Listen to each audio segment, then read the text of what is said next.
So hello again. This is Roger Koch Barr for the Bioelectricity course, Week 6, Lecture Segment number 10. In this segment, I have the fun of showing you something that is done with a mathematical derivation that is really smart. But if you're not mathematically inclined, the result is something that is really useful. First, let's do the mathematics. And if you're mathematically inclined, you'll really enjoy it. If you're not, well, you can take a nap for a few minutes, and we'll get to something that's very useful very quickly. Let's do a very quick derivation. We began with the equation that said the membrane current was the capacitive current plus the ionic current. We've done that many times. In an earlier segment, the one about the track, we found an expression for the membrane current. The membrane current goes as the second derivative of the transmembrane potential. That is to say, second derivative with respect to space, d squared Vm dx squared, of the transmembrane potential. There also are some important constants that precede the second derivative within the equation. Suppose now we think of uniform propagation. By uniform propagation, I mean we have a cylindrical fiber or other uniform structure, and the action potential is just, so to speak, going down the track. It's propagating from one site to another, to another, to another, and it's doing it uniformly. In that case, there's a relation between the spatial second derivative and the temporal second derivative. This is a well-known relationship, and I have written it here as the third equation. The only thing that's unusual, as compared to the way you see it written elsewhere, is that symbol theta is the symbol used for velocity. So it's not angle, it's the velocity. If you take equations 1, 2, 3, combine them all together, you get to equation 4. And you can say the following.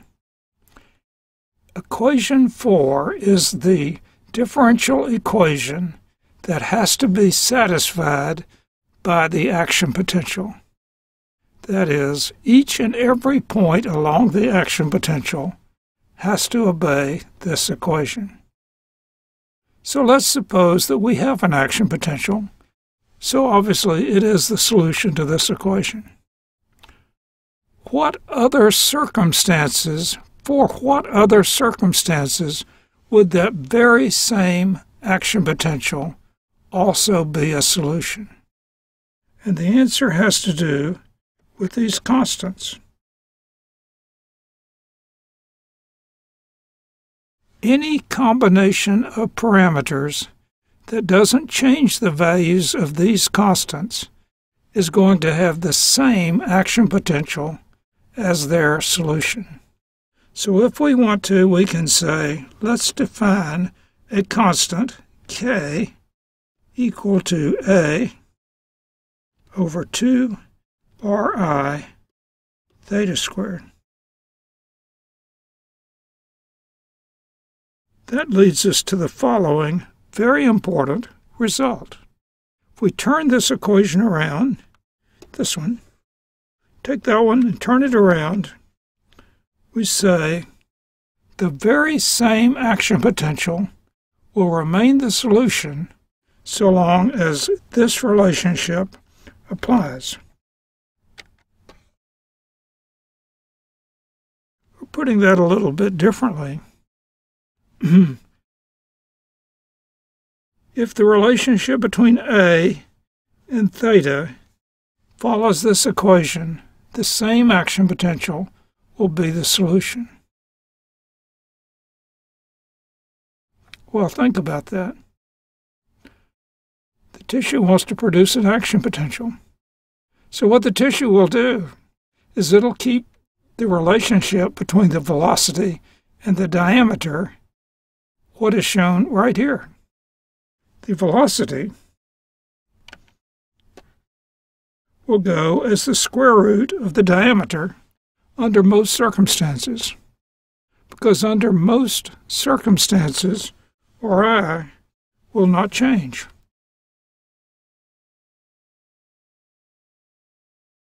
Now, first, yes, theta really is the velocity, not some kind of an angle. Second, yes, people use this equation all the time, so it's worth memorizing it, or at least memorize the fact that theta goes as the square root of A. This is, if you will, an imperative to the construction of nerve fibers or other tissue where the velocity of propagation is significant. That is to say, a significant aspect of function. If you want it to go faster, if the goal is to have a higher propagation velocity, then you've got to have a bigger diameter. And in particular, you have to have a diameter that is 4 times the size in order to get twice the velocity, since the relationship is as a square root. There are many demonstrations of this fact in different tissue systems, both of animals and of humans, where you see that a larger diameter axon, for example, is associated with the need for higher conduction velocity. A very functional and useful practical rule, which we've arrived at through a rather elegant mathematical argument.